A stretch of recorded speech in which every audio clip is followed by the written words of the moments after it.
నమస్తే RTV news కి స్వాగతం. మీ సమస్య పరిష్కారమే మా లక్ష్యం. మీ సమస్యలను వాట్సాప్ చేయండి చాలు. 9492726238.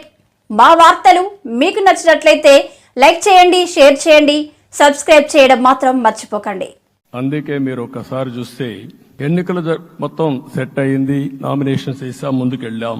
అదే సమయంలో మొట్టమొదటిసారిగా కొవ్వూరులో 3 పార్టీల నాయకులు కలిసి, నేను, పవన్ కళ్యాణ్ గారు, పురంధేశ్వరి గారు ముగ్గురం కలిసి ఫస్ట్ మీటింగ్ అడ్రస్ చేశాం.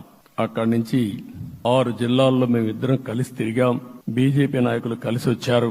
ఆ తర్వాత మొట్టమొదటిసారిగా అమిత్ షా గారు ఏదైతే అనంతపూర్లో ధర్మవరం కాన్స్టిట్యున్సీకి వచ్చారు. నేను మొన్న నేషనల్ మీటింగ్ లో కూడా చెప్పాను. ఆయన వచ్చినప్పుడు చాలా స్పష్టంగా ఎందుకు మేము పొత్తు పెట్టుకున్నామనే విషయాలు చెప్తూ ఈ ప్రభుత్వ అవినీతిని ఎండగట్టారు, సూటిగా మాట్లాడారు.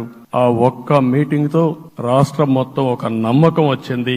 బీజేపీ కూడా పూర్తిగా ఈ కూటమిని సపోర్ట్ చేస్తున్నారనే కాకుండా ఈ రాష్ట్రానికి ఏ అవసరం ఉందో చెప్పగలిగారు. అది అయిన తర్వాత ప్రధానమంత్రి గారు వచ్చారు. మొట్టమొదటి మీటింగ్ మీరు చూస్తే ఇక్కడనే రాజమండ్రిలో పెట్టారు. రాజమండ్రిలో స్పష్టత ఇచ్చారు. దేని అనకాపల్లిలో స్పష్టత ఇచ్చారు. తర్వాత రాజంపేటలో మాట్లాడుతూ చాలా క్లియర్ గా చెప్పారు.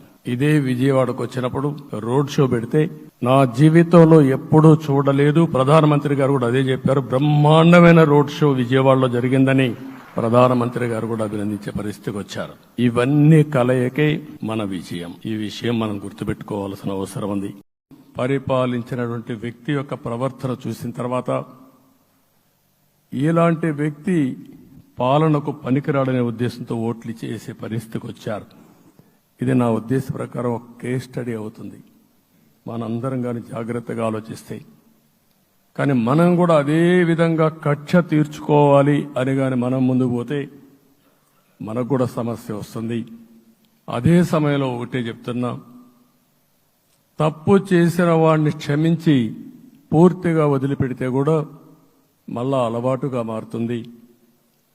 తప్పు చేసిన వాళ్లకు శిక్ష పడవలసిన అవసరం ఉంది, చట్టపరంగా శిక్షించాల్సిన అవసరం ఉంది. అదే సమయంలో విధ్వంస రాజకీయాలు, కక్షా రాజకీయాలు కాకుండా ఇవన్నిటిని ప్రక్షాళన చేయాల్సిన అవసరం ఉందని చెప్పి కూడా నేను మీకు తెలియజేస్తున్నా.